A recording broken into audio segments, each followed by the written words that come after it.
Hoy vamos a ver la historia del templo y los esplendores del rey Salomón y la reina de Saba.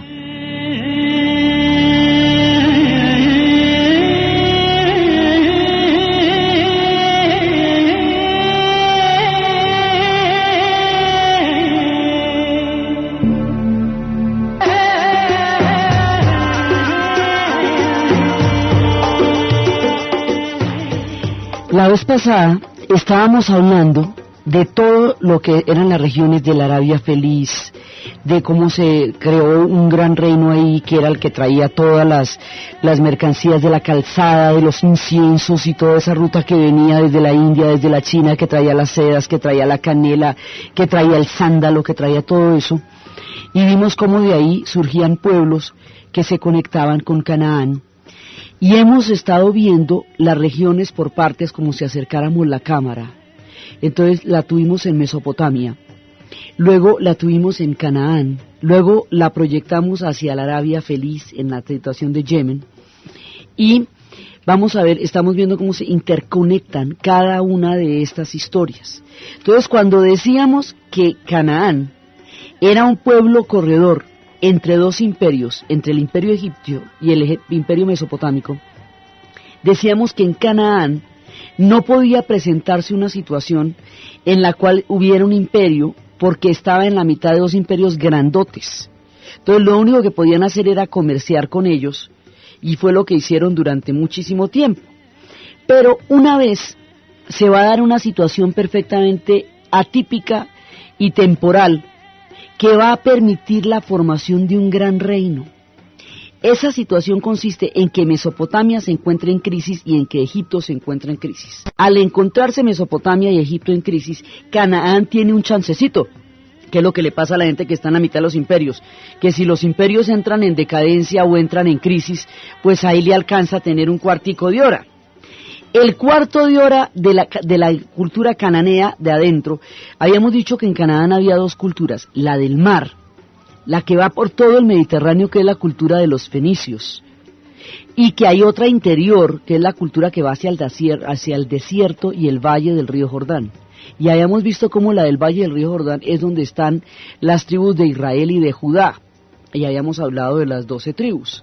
Entonces, hay un momento en que en estas 12 tribus se presenta una coyuntura histórica y una coyuntura en la cual es posible para ellos establecer un reino, y un reino estable y prodigioso y resplandeciente, porque los dos grandotes que los rodean están en ese momento en crisis y están ocupados.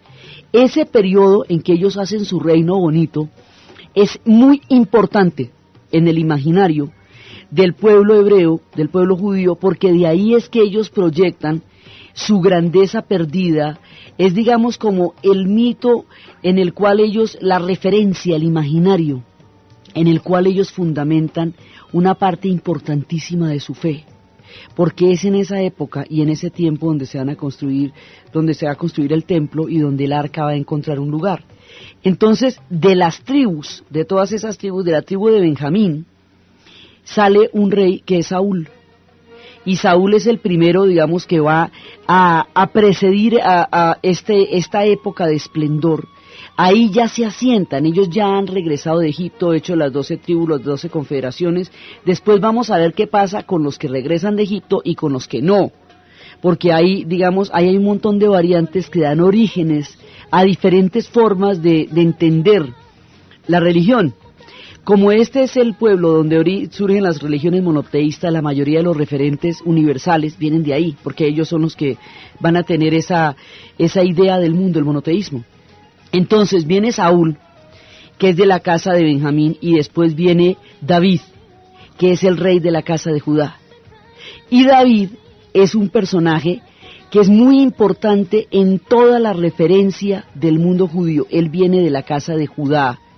Él es ungido, David es ungido, y David es un personaje que tiene toda la fuerza de lo humano, de lo divino, de lo místico, de lo carnal. Era un personaje muy complejo, que tiene una cantidad de facetas, porque era un tipo de una gran justicia, pero también era un tipo de grandes pasiones. Entonces fue capaz de hacer cosas como mandar al esposo de Betsabé al punto más peligroso de la batalla para que lo mataran, para quedarse con ella, pero al mismo tiempo es el hombre más justo y más fuerte en su fe.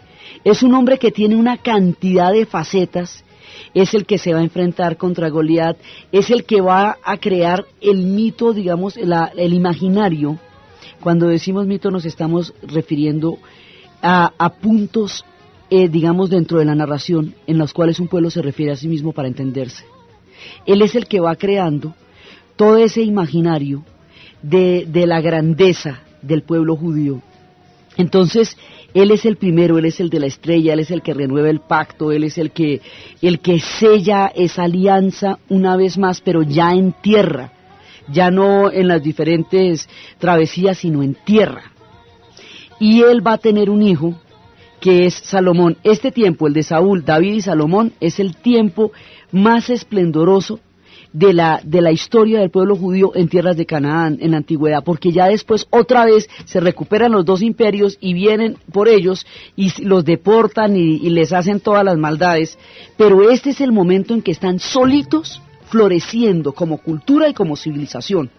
Y esa cultura y esa civilización están simbolizadas en estos tres, Saúl, David y Salomón. Entonces, Salomón va a establecer el primer templo. Entonces, el Arca de la Alianza, que era digamos, el sello del pacto de Yahvé con ellos, que contenía las tablas que Moisés les había entregado a ellos en el monte Sinaí, el Arca de la Alianza la mantenían en tiendas de campaña. Ahora, el Arca de la Alianza va a estar en el templo. Va a tener un lugar donde va a habitar y va a morar el arca, y es en el templo. Y Salomón va a construir un templo porque ya hay suficiente estabilidad para ello. Va a construir un templo tremendo, y era lo que hablábamos, que no podía tener cortado metal.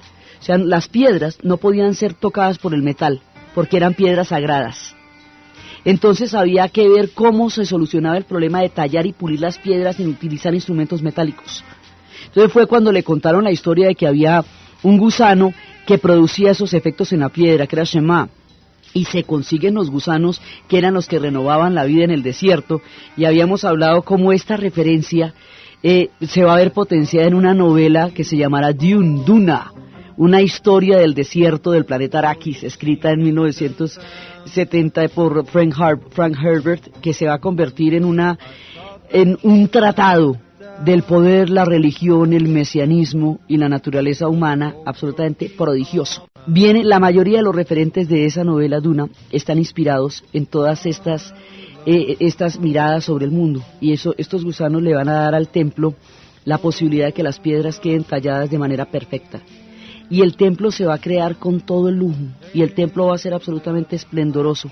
Ese es el primer templo. Ese templo va a dar el testimonio de su grandeza y de su pacto con Yahvé. Más adelante, cuando los babilonios vuelvan sobre ellos, destruirán ese templo y será el primer éxodo. Y luego lo vuelvan a volver a construir en tiempos de los persas, y el segundo templo es el que le van a destruir los romanos. Y lo que queda, lo que se ve, el muro de las lamentaciones, son los cimientos de ese templo, del primero y del segundo, es lo que queda. Pero esa es la referencia más importante que ellos tienen de su pacto, por eso es fundamental, y queda por supuesto en Jerusalén.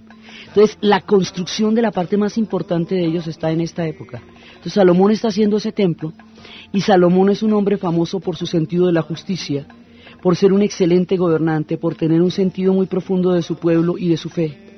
Y alrededor de Salomón viene una leyenda que es absolutamente hermosa, que es la leyenda de la historia de Salomón y la reina de Saba. Entonces resulta que esta leyenda arranca tiempo atrás, ahí hay una especie de flashback, arranca tiempo atrás y nos empata en el momento de los esplendores del rey Salomón, y ese tiempo de donde arranca y la parte de donde van a surgir estos protagonistas idílicos es lo que vamos a ver después.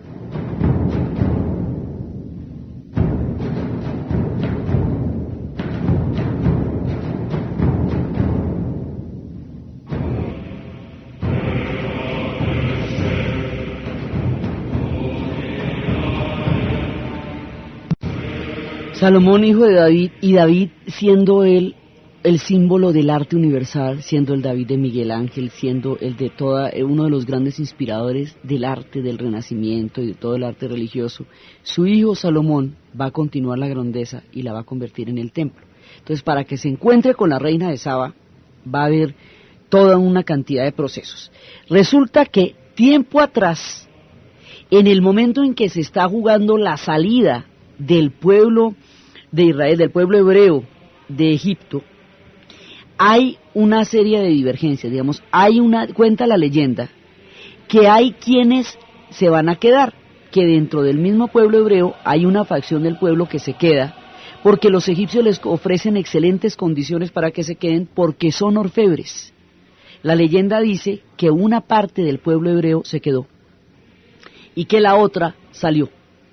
La parte que sale, que es liderada por Moisés, y que es sometida a todas las pruebas para poder liberar a su pueblo el faraón, ellos salen hacia el mar. El pacto era que ese asunto de la liberación del pueblo hebreo no iba a pasar por la intervención de los dioses ni de Yahvé, sino que era un asunto entre hombres. En el momento en que ellos abandonan, porque ya les han dicho, bueno, sí, ya pasaron todas las 7 plagas y todo, váyanse, pero váyanse humanamente, sin intervención de dioses. Y resulta que ellos se van, en el momento en que, y el ejército los persigue, el ejército egipcio, cuando el mar Rojo se abre y ahoga al ejército egipcio, y los israelitas, los hebreos logran pasar al otro lado, y empiezan toda la travesía por el Sinaí, que va a durar 40 años hasta Canaán, hasta la tierra prometida, y Moisés los va llevando por el camino y va dando las leyes que van a establecer el pacto y a sellar el pacto de Yahvé con su pueblo una vez más. Cuando eso pasa, los egipcios consideran que ahí hubo trampa porque hubo una intervención divina y habíamos quedado en que eso era un asunto entre hombres. Entonces, lo que hacen es que desatan la furia contra la comunidad hebrea que había permanecido en Egipto. Y dicen que los van a ahogar de la misma manera que el Dios de ellos había ahogado al ejército egipcio. Entonces lo que proponen es que los van a llevar a todos al mar y los van a ahogar, pero son miles, son bastantes, entonces eso no es fácil. Entonces, como no pueden, van a hacer una cosa, van a buscar una piedra altísima, una peña, y los van a despeñar. Entonces ellos le piden a Yahvé que oculte la peña para que no puedan hacer eso. Y Yahvé crea una tormenta de arena, y columnas de arena se van levantando mientras los egipcios los van tratando de llevar hacia la peña y de llevar hacia el mar. Y las columnas de arena ejercen el mismo efecto sobre los egipcios de dispersión que si hubiera sido una tormenta de agua prácticamente, porque no hacen visibles a los del pueblo hebreo. Entonces el pueblo hebreo queda abandonado a su merced porque los egipcios finalmente se cansan y se devuelven y los dan por perdidos en el desierto. Dicen, los dejamos para que los devorara el desierto y la arena los ahogó. Como la consigna era ahogarlos y ellos vieron esas gigantescas tormentas de arena, entonces consideraron que bueno, ya los dieron por ahogados entre la arena y la voracidad del desierto. Y se devuelven y se van para Egipto. Entonces, esta parte del pueblo hebreo que queda vagando por el desierto, va a llegar por ese camino porque estamos arrancando de Egipto. Entonces, si usted se va moviendo por allá, puede llegar fácilmente a los reinos que van a ser Etiopía y Nubia, que es lo que queda en la margen oriental, hacia el oriente del Nilo. Ahí hay una zona que es toda la parte de Egipto. Esa parte de Egipto colinda con Etiopía, colinda con Sudán y con Somalia. Eso es lo que llaman el Cuerno del África, y el Cuerno del África es el que empata con Yemen, y el que está entre el que divide esa porción de tierra es el Mar Rojo. Entonces ese reino es donde transcurre esta parte de la historia. Entonces ellos van a encontrar una colina, una meseta, y van a ser felices durante mucho tiempo, van a quedar libres de la presión del imperio egipcio, pero ellos no van a llegar al Sinaí ni van a llegar a Canaán. Ellos se quedan ahí, y ahí van a practicar su fe, y ahí van a estar. Y resulta que, con el tiempo y con la buena vida, se olvidan de Yahvé. Entonces hay un dragón que existía en esa meseta y tomaron al dragón como divinidad y se dedicaron a adorar al dragón. Entonces, y andaban contentos de la vida. Entonces un personaje de ellos va a viajar y va a encontrar de nuevo la fe. Ese personaje va a salir de este reino y va a llegar hasta donde es Canaán y va a conocer otra vez la fe de Yahvé. Y sabe que tiene que volver a restaurar la fe de Yahvé para que no pierdan su camino original. Entonces, Angebo, como se llama el personaje, hace un viaje larguísimo, llega a Canaán, conoce Jerusalén, estará en contacto con la fe de Yahvé y regresa. Él se va a casar con una mujer que se llama Raquel y la adora. Entonces le dice, mire Raquel, vamos a devolverle a este pueblo la fe en Yahvé. Pero entonces vamos a hacer la siguiente cosa, vamos a derrotar al dragón y vamos a demostrar cómo el dragón es menos poderoso que Yahvé. Entonces dicen que él se ofrece, que él en quedarse una noche completa frente al dragón y que lo va a derrotar, porque él viene en nombre de Yahvé. Entonces la trampa que hacen es que se consiguen un cordero que está bañado en una leche que tiene veneno para que el dragón se lo coma y se muera, y al otro día aparezca derrotado y comprueben la superioridad de Yahvé. Raquel es la que le va a llevar el cordero a Angebo, y de esa manera Angebo se va a salvar y va a probar la superioridad de Yahvé sobre la del dragón. Y así lo hacen, y así pasa, y el dragón aparece muerto y tal, y entonces inmediatamente ellos recuperan la fe en Yahvé por la superioridad que en ese momento está demostrando sobre el dragón. Ese pacto, y digamos, esa manera de recuperar la fe, Angebo la reconoce con un pacto de amor eterno y de fidelidad absoluta a Raquel. Angebo no va a tener nunca más otra mujer. Y resulta que Raquel no tiene hijos varones. Raquel tiene solamente una hija que se llama Memet, a la que van a rebautizar Maqueda. Esa hija es la única que hay entre ellos dos. Entonces los sacerdotes le piden a Angebo que repudie a Raquel, tome otra esposa y tenga con ella un hijo varón que presida ese reino. Él no lo va a hacer nunca. Entonces dice, ella va a ser reina, Maqueda va a ser la reina. Y eso no tiene discusión. Entonces los sacerdotes dicen, bueno, pero entonces para que Maqueda sea la reina, tiene que prestar el juramento de que siempre va a ser virgen, que nunca se va a enamorar, para que su amor no le vaya a costar la libertad al reino. Y esos son los reinos de Saba, que son los que quedan entre Etiopía, Sudán y Yemen, entre el Cuerno de África y la Arabia Feliz. Ahí es toda esa parte, es ese reino, que es lo que va a ser todo el reino de Saba. Entonces Maqueda queda condenada a la soledad. Y Maqueda, como no va a poder amar, desarrolla por un lado unas leyes súper progresistas sobre las mujeres, sobre las relaciones, pero por el otro lado es una mujer terriblemente dura, porque es una mujer a la que no ha tocado el amor. Entonces le pasa lo que le pasaba, digamos, como la decisión que tomaba Isabel I cuando decide convertirse en un símbolo para poder guiar a Inglaterra. Ella en sí misma es un símbolo, Maqueda, aunque ni siquiera lo haya podido elegir. El juramento pesa sobre ella y a ella la obligaron a cumplir esa promesa sin preguntarle si le interesaba o no. Entonces Maqueda lo que va a hacer es conquistar y conquistar territorios y territorios y territorios y mandar inmisericordiamente a los hombres a la guerra, y va a expandirse y ese reino va a ser muy grande por eso. Pero es una mujer muy dura, es una mujer de piedra, porque no está tocada por la dulzura del amor. Entonces, en una ocasión, la va a conocer el rey Salomón. Y cuando la ve, queda flechado, porque era absolutamente preciosa. Y cuando ella ve al rey Salomón, queda absolutamente maravillada. Pero ella tiene un juramento que los sacerdotes han hecho sobre ella y no puede prestarse al amor. Entonces Salomón se inventa una manera de burlar ese juramento y de hacerla revocar esos votos. La invita al templo, la invita a Jerusalén y le dice que ahí hay fuentes sagradas en el templo y que ella no puede beber de ninguna de las fuentes sagradas. Y una noche le da todo el vino del mundo. Entonces al otro día la reina de Saba, Maqueda, se levanta con un guayabo que se muere, con una sed total. Entonces bebe de las fuentes sagradas del templo. Y él le dice, no puedes beber de eso porque yo te dije que no podías. Entonces, mira, vamos a hacer una cosa.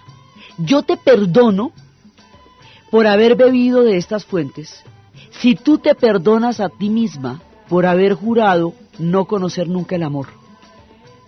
Entonces ella se perdona a sí misma, de esa, digamos, la pone en una deuda con él, para que al estar en deuda con él, pague la deuda revocando los votos que había adquirido de castidad eterna con los sacerdotes. Y así logra, digamos, ahí entre una cosa y otra, logra que ella revoque los votos. Entonces cuando ella revoca los votos, se pegan el amor más maravilloso del mundo, y dicen que de ahí es que vienen el cantar de los cantares, que eso se lo escribe él a ella, y es toda una oda al amor, y esta mujer florece con el amor, y su reino se ve esplendoroso y maravilloso, porque el amor de ella va a florecer su reino. Ahora, ellos tienen un pacto en el cual ninguno de los dos reinos se va a fusionar. Ella seguirá viviendo en Saba, y él seguirá viviendo en Jerusalén, él en Canaán y ella en Saba, tranquilamente. Ellos se ven y se consienten y todo eso, pero ninguno de los dos va a ceder su reino, y él, digamos, para estar con ella, no le pide a ella que entregue su reino.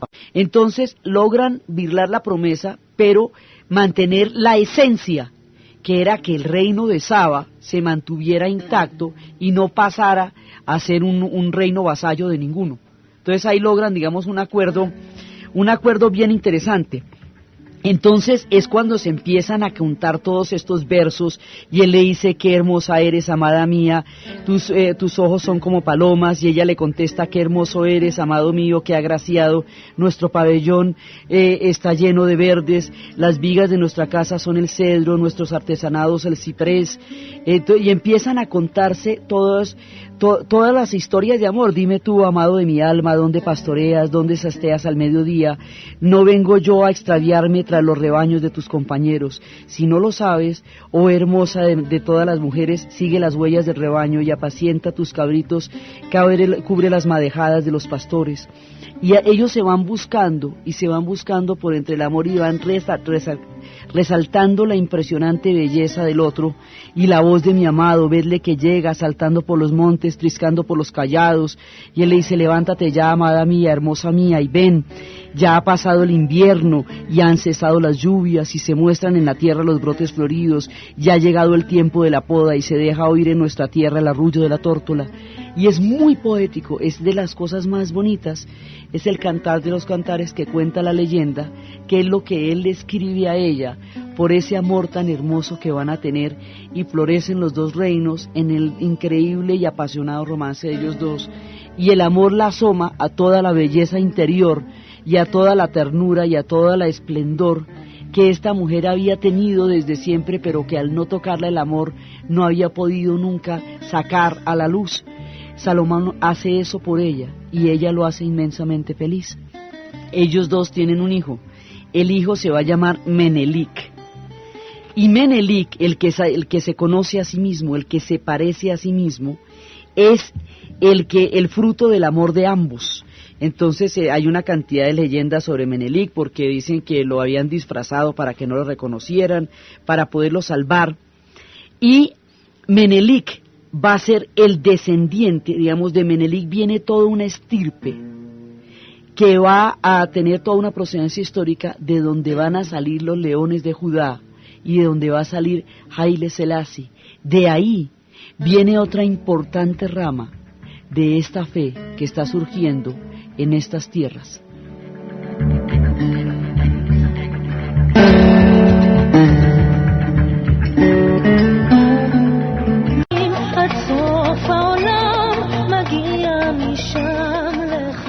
Menelik es hijo de la reina de Saba y del rey Salomón. Salomón viene de la tribu de Judá, esa es su estirpe, la de David y la de él, y es parte de toda la grandeza de la tribu de Judá.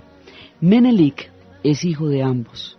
Entonces, de Menelik se va a derivar una estirpe que va a desembocar en la figura de Haile Selassie.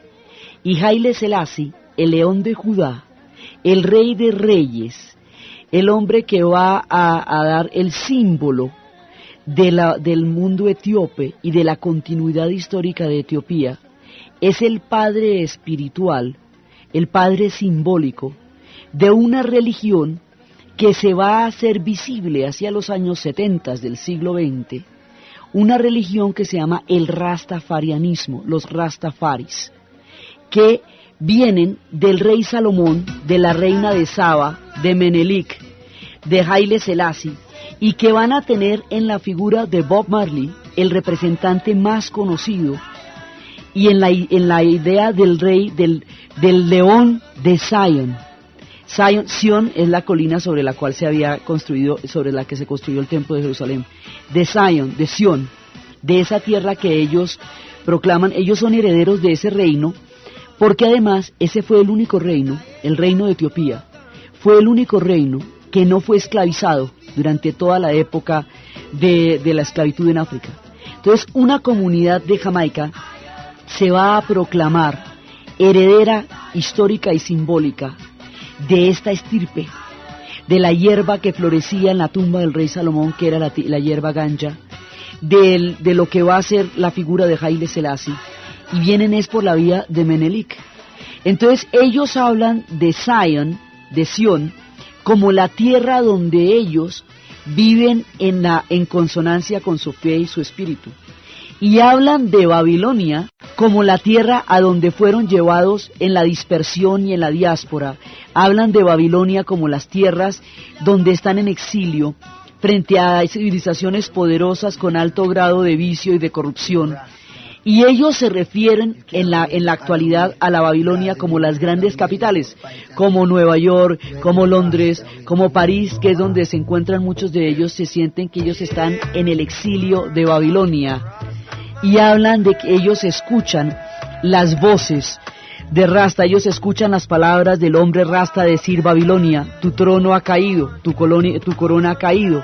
Ellos escuchan las palabras del yo Dios hombre, que es como ellos se refieren a sí mismos, yo como persona, como el Dios que hay en mí, como lo divino que hay en mí, I and I, dicen ellos, the I and I say. Entonces ellos desarrollan toda una mirada. Ellos escuchan el ángel de los 7 sellos decir que la corona de Babilonia ha caído. Y escuchan que el Señor les dice: vete volando a la casa de Sión, vete volando a su casa. Y los hombres irán volando. Una mañana resplandeciente, cuando mi trabajo esté terminado, los hombres irán volando. Una mañana resplandeciente, irán volando hacia la casa de Sión. Y así es como ellos se ubican históricamente y simbólicamente en el retorno a una espiritualidad que ellos tienen dentro de su alma y que se ve permanentemente puesta a prueba por lo que es sobrevivir y vivir en la Babilonia, que es como ellos llaman el mundo. Por eso una gira que hace Bob Marley por los Estados Unidos se llama Babylon by Bus, es decir, Babilonia en bus, porque es un recorrido por lo que ellos llaman la Babilonia. Y cuando ellos hablan del éxodo, ellos hablan del éxodo de la gente de Jehová, de Yahvé, the movement from Jah people, la gente de Jehová, que son ellos, va a completar un éxodo para poder retornar a sus orígenes. Y esos orígenes están en esas tierras. Entonces dice que el éxodo es el movimiento de la gente de Jah, el movimiento de la gente de Jah que tiene que regresar. Y así es que Bob Marley habla, todo esto son referencias a esa conexión que ellos establecen entre Menelik, entre el reino de Salomón, entre la reina de Saba, entre Sión, entre Jerusalén y entre su propia herencia espiritual. Entonces, ellos son procedentes de de toda esta estirpe y reivindican una alta espiritualidad que manifiestan a través de la música y que se va haciendo universal en la medida en que va a cubrir ya después a toda la población de África. Pero los que acuñan esta herencia son una comunidad de Jamaica a comienzos de los años 20 y la van a dar a conocer cuando esa comunidad sea expulsada de los campos y vaya a las ciudades y en los guetos de las ciudades encuentre a los músicos de Trench Town, y entre los músicos de Trench Town y los cantos de Babilonia que ellos llevan en su corazón vaya surgiendo el ritmo a través del cual se conoce esta herencia histórica que es el reggae, que es el que estamos escuchando. Y Bob Marley se va a volver el representante que más el mundo va a conocer con mayor difusión de todo esto. Va a ser como una especie de profeta que cuente al mundo el legado del pueblo de donde él viene. Entonces, por Rastafari, Raza es la tribu, Tafari es gobernante, y la idea del león de Judá está simbolizada por esa forma en que tienen el pelo. Eso se llaman locks, esas trenzas se llaman dreadlocks. Dread porque significan temor, porque implican temor, porque son gestos guerreros y son gestos de valor, porque hacen al león de Sión. Entonces esos rastafaris, las rastas, digamos que es la manera como llevan el pelo, es toda esa simbología del león de Judá. Y Jerusalén ellos lo reivindican como parte de su herencia. Esto que estamos escuchando ahorita es Alpha Blondy. Él es de Costa de Marfil. Esto tiene una universalidad tan grande que lo mismo se puede encontrar en Sudáfrica, como en Costa de Marfil, como en Jamaica, como en Trinidad. En todas partes, porque el canto se fue universalizando y se fue identificando con las comunidades negras en el mundo, porque todas las comunidades negras tienen unos exilios grandísimos por la esclavitud. Entonces ellos empiezan a buscar como un canto universal que los ponga en contacto con esa herencia espiritual que viene de Menelik. Por eso para ellos Haile Selassie era la figura simbólica de toda esta espiritualidad y toda esta resistencia. Entonces aquí están hablando de Jerusalén como la ciudad de la revelación, como la ciudad sagrada. From the Bible to the Quran, revelation in Jerusalem, Shalom, Salam Alaikum. You can see Christians, Jews and Muslims living together and praying, Amen. Let's give thanks and praises. Baruch atah Adonai es como es el primer saludo, el saludo hebreo al Señor. Shalom Aleikum o Shalom Aleikum es el saludo musulmán y es el saludo hebreo. Habla de la Biblia, del Corán, de la revelación en Jerusalén. Dice Jerusalén, aquí estoy, Jerusalén, yo te amo. Esto, para ellos, todo este principio entre el rey Salomón y la reina de Saba da origen a toda esta estirpe que por un lado tiene toda la simbología judaica y por otro lado es el comienzo del cristianismo ortodoxo etíope, que es una de las escuelas cristianas más antiguas que hay. Entonces de este tronco sale toda la herencia cristiana etíope y sale la herencia judía, y de esos dos troncos es que se reivindican los rastafaris herederos. Entonces ellos llevan toda esta simbología, llevan la simbología de un pueblo que no fue esclavizado, llevan la simbología de un pueblo que enaltece una espiritualidad profunda y que está en un permanente exilio, porque el retorno a su espiritualidad se dará el día que caigan los reinos de la Babilonia. La Babilonia, la situación de ellos en la Babilonia es de una situación de exclusión total.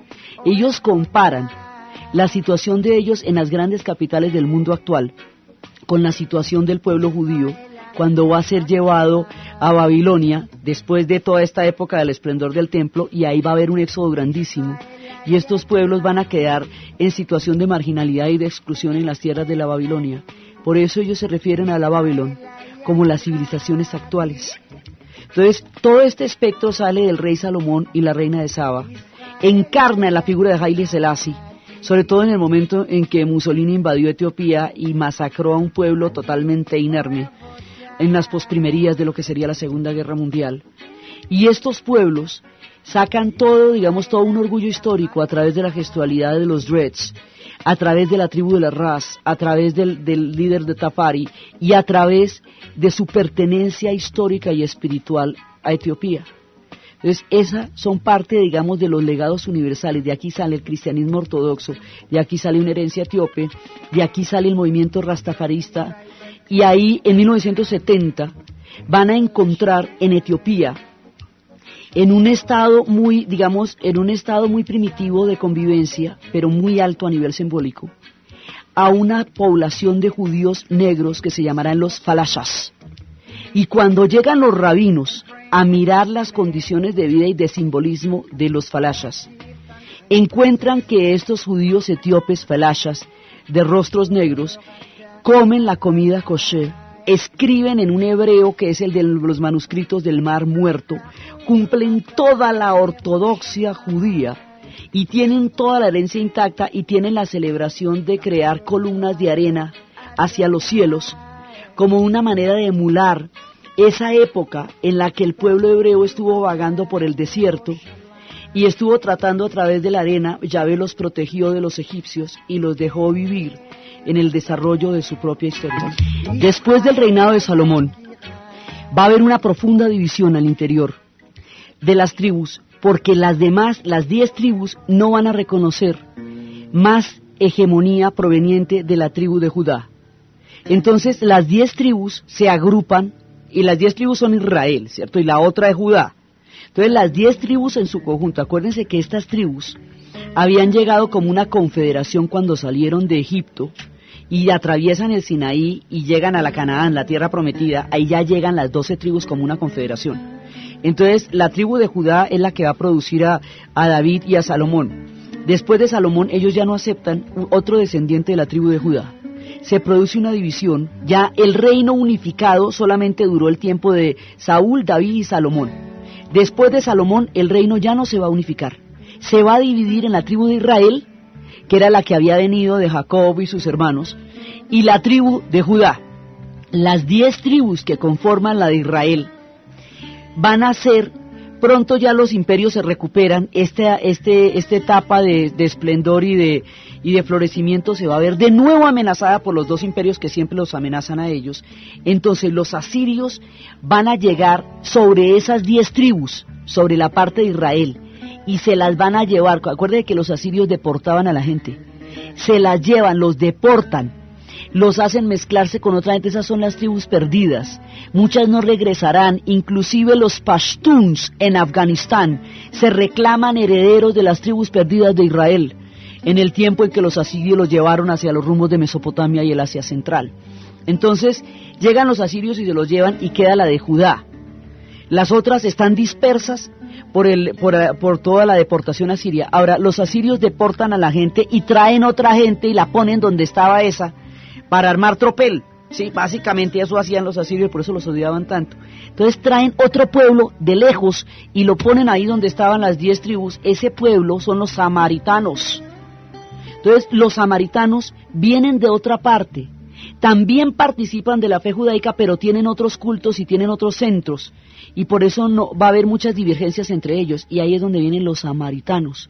Los samaritanos fueron un implante puesto por los asirios, traído de tierras lejanas, mientras se llevaron a todo el combo de las 10 tribus. 150 años después, van a llegar los babilonios, y se van a llevar a la tribu de Judá, que era la que estaba ahí, la única que había logrado permanecer en esa tierra y bajo ese templo. Se la llevan, destruyen el primer templo, el templo de Salomón lo destruyen. Se llevan a toda esta gente a un éxodo larguísimo, a una primera diáspora en la Babilonia. Y allá en la Babilonia van a permanecer en condiciones muy difíciles, hasta el tiempo en que Darío de Persia invada la Babilonia, libere al pueblo judío y le dé permiso de retornar de nuevo a Canaán, de reconstruir el templo, que es el segundo templo, y de poder volver a vivir en su tierra. Ese segundo templo va a permanecer allí hasta cuando se enfrenten a los romanos, que esa será, digamos, la última batalla antes de la gran diáspora. Pero hay una primera diáspora que es esta de la Babilonia, y ellos van a llegar inclusive hasta Hispania, hasta la península ibérica. Ahí, por todas partes van a llegar en este primer éxodo, y ellos se dan cuenta, por la política de la deportación que tienen los asirios, y por la deportación que les han hecho los babilonios, y la destrucción del templo, que si ellos se mezclan con otros pueblos, que se olvidan sus ritos, que se olvidan sus costumbres, desaparecen como pueblo. Entonces ahí es cuando ellos entran en una, digamos, empiezan a tener la constante histórica de no mezclarse, de no casarse con gente de otra religión, porque la religión judaica va por la vía de la madre, y de no olvidar sus costumbres. Van a tener que llevar el pueblo en su corazón, su tierra en su corazón, porque van a estar privados de ella durante mucho tiempo, y de ahí en adelante los exilios los asolarán una y otra vez a lo largo de la historia, y después el exilio más largo será en Occidente. Pero en este momento, al estar en Babilonia, se hacen perfectamente conscientes de la importancia de mantener estrictamente todos los ritos de su fe, de obedecer cada una de las fiestas, de celebrar el Hanukkah, de celebrar el Rosh Hashanah, de celebrar todo eso, porque eso los hace a ellos una nación, porque la fe y el pacto con Yahvé es lo que sella su condición de existencia sobre la tierra. Entonces viene toda la época de Babilonia, y solamente hasta cuando Ciro suba, porque es que después, acuérdense que el imperio persa termina unificando toda la antigüedad. Entonces los persas, que están casi en el extremo de nuestra mirada al mapa, porque estábamos viendo lo que era Canaán, estábamos viendo lo que era la Arabia, estábamos viendo lo que era Egipto, Nubia, y Somalia, y Etiopía, y Eritrea, que es lo que hemos visto hoy, y por el otro lado, en el límite de Mesopotamia, en la parte norte del límite de Mesopotamia, empiezan las mesetas de Irán, y ahí es cuando se van a unificar unos pueblos que serán los persas, que tienen, los persas como los griegos los nombraron, pero ellos tienen muchos nombres, son medas, son partos, son parsúas, son aqueménidas, son sasánidas, son los mismos persas hoy llamados iraníes, y desde entonces llamados iraníes. Entonces cuando viene toda la grandeza de Jerjes, de Ciro y todo eso, Ciro le permite, ellos también, los persas, también son monoteístas porque ellos creen en Ahura Mazda y creen en Zoroastro. Entonces ahí viene otra rama monoteísta. Entonces el monoteísmo como concepto se va a formar en el Medio Oriente entre todos estos cruces de Zoroastro, con Yahvé, con Alá, todos estos pueblos van a crear, y después de ahí sale el cristianismo y de ahí sale el islam, pero el monoteísmo surge ante el mundo en esta zona. Entonces los persas, que también son monoteístas, les van a permitir a ellos regresar, reconstruir el templo y tener otro periodo de vida, pero los que van a regresar son la tribu de Judá. Las 10 tribus de Israel quedaron totalmente perdidas después de la deportación a Siria y no se sabe de ellas. Muchos pueblos reivindican una pertenencia histórica a estas 10 tribus perdidas, y la tribu de Judá, siendo la única que va a sobrevivir a las deportaciones, va a mantener su unidad espiritual como su más preciado patrimonio. Entonces, esta tribu de Judá se va a tener que enfrentar a diferentes dominaciones. Entonces después llegaron en tiempos de los persas, pues por supuesto hay guerras contra los griegos, y cuando los griegos intentan imponer sus costumbres sobre el pueblo hebreo, sobre Judá, ahí es cuando estalla la rebelión de los macabeos, porque ellos no van a permitir, digamos, de ahí en adelante ellos no van a permitir que nadie imponga costumbres o fe alguna sobre ellos, porque si lo permitieran desaparecerían. Hay siempre dos tendencias, una tendencia cosmopolita, que es la que se relaciona con los demás pueblos, y otra tendencia que es la que se cierra en torno a sus costumbres para poder sobrevivir. Entonces ellos van a pasarla bien durante el tiempo de los persas, van a tener problemas con los griegos porque los griegos van a tratar de imponer sus costumbres porque ellos helenizaban a todo el mundo, y a los judíos no los van a poder helenizar. Entonces se les llama tanto porque son de tantos nombres, porque son hebreos por Abraham, porque son israelitas por el reino de Jacobo y de Israel y las 10 tribus, porque son judíos por el reino de Judá. Por eso se les llama de muchas maneras, pero es el pueblo de Yahvé. Entonces este pueblo de Yahvé después va a convivir con los griegos. Cuando los griegos intentan helenizarlos, ellos no lo permitirán y van a tener la rebelión macabea, y luego Grecia va a formar parte de Roma. Persia estará siempre en los límites con Roma, y en el momento en que los romanos empiezan a mandar sobre la zona de Canaán, ahí sí vamos a tener verdaderos problemas, porque los romanos van a exigir como condición para ser provincia del imperio que reconozcan alguno de sus dioses, por lo menos alguno. Los judíos no pueden reconocer ninguno de los dioses, porque si lo hacen, rompen el pacto con Yahvé, que es lo que les da a ellos la identidad histórica. Si usted no reconoce los dioses, está burlando al imperio. Los judíos no pidieron ser provincia del Imperio Romano, no pidieron la membresía, fueron invadidos por las legiones romanas que se extendieron sobre el Mediterráneo hacia la tierra de Canaán. Entonces todas estas tierras de Egipto, de Nubia, de Canaán, van a formar parte del Imperio Romano ahora. Formaron parte del Imperio Persa, formaron parte básicamente del Imperio Persa que unifica todo, y los persas van a entrar en protagonismo con este mundo por la vía del sometimiento a un gran imperio. Pero luego, límites de ese imperio van a quedar bajo la dominación romana. Entonces, una parte de estos pueblos del Medio Oriente va a seguir durante mucho tiempo bajo el Imperio Persa, y otra parte se va a ver bajo el Imperio Romano. En la tierra de Canaán, el Imperio Romano va a mandar. Y en la tierra de Canaán, donde están los judíos, ellos no van a poder reconocer ningún otro dios. Además, ahí sí están solitarios en su monoteísmo. Entonces, los romanos van a intentar de todas maneras que haya ese reconocimiento, porque si usted no reconoce los dioses del Olimpo, usted no está reconociendo a los romanos. Y los romanos eran bastante tolerantes con los pueblos que tenían bajo sus provincias, inclusive había un marco de autonomía grande en la medida en que los gobernantes eran locales. Había unos delegados romanos, pero el resto de los gobernantes eran locales, y las costumbres se mantenían y todo. Lo único que los romanos no permitían bajo ninguna circunstancia, y que era de toda gravedad, era la rebelión. Eso sí, mejor dicho, la idea era que no contara el cuento quien pensara rebelarse contra el Imperio Romano, y de eso se encargaban. El pueblo judío va a verse llevado a los límites de la rebelión por el monoteísmo contra un imperio completamente politeísta, en donde ninguno de los dos puede ceder. Ni el imperio puede ceder a reconocer el monoteísmo, porque inmediatamente estaría poniendo en cuestionamiento sus propios dioses, que eran su mayor poder, ni el pueblo judío puede reconocer ninguno de los dioses del Olimpo sin incumplir el pacto con Yahvé, que es su condición de existencia histórica. Estas tensiones van a llegar a puntos verdaderamente increíbles, van a llegar a mucho tiempo de enfrentamientos. En el tiempo de estos enfrentamientos va a surgir otra variante de las religiones monoteístas, que es la figura de Jesús, que unos van a considerar el Mesías y otros otro de sus profetas. Los que lo consideran el Mesías van a escindirse de la religión judía y van a seguirlo y se convertirán en cristianos. Y los que no lo consideran el Mesías sino uno de sus profetas y aún esperan el Mesías, permanecerán dentro de la fe judía.